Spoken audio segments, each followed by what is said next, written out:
This is Brooklyn in the 1700s. It don't look like much, but this Dutch farmland has some of the most fertile and enriched soil for harvesting hardened heroes of the hardwood. Legends have sprouted from Brownsville to Bates-Diop, Flatbush to Fort Hamilton. Let's jump over to Brownsville, the neighborhood where Curly met Mo. Iron Mike first dreamed up the right hook, right uppercut, and where M.O.P. anteed up. But we're not here for any of them. We're here to talk with the Prince of Mid-Air, a.k.a. the Brownsville Bomber, a.k.a. himself, World Be Free. My man was Mr. All-World because All-City just wasn't big enough. Free. Tell us about the court here in Brownsville.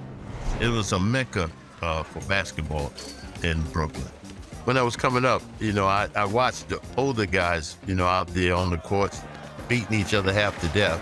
And, I sat on the sidelines with my basketball that didn't have any grip on it. We was from the hood, so I didn't really have a new basketball. They took the game very, very serious.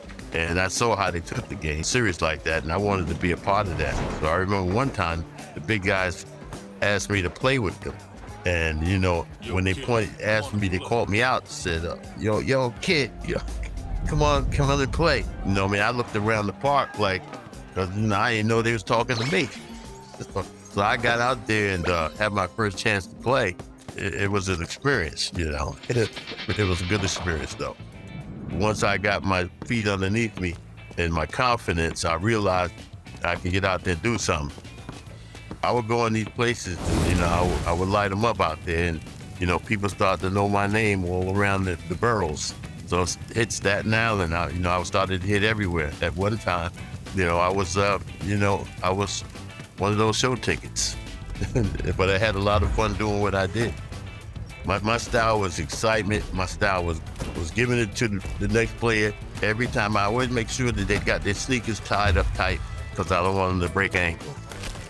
My thing was to go out, let the fans know that I'm playing for you. You're going to go and say, well, that's free, man. You put it up there.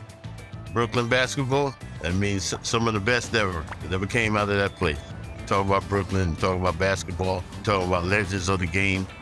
You talking about some of the best that ever did it. Like I was saying before, the playground was where the real action was.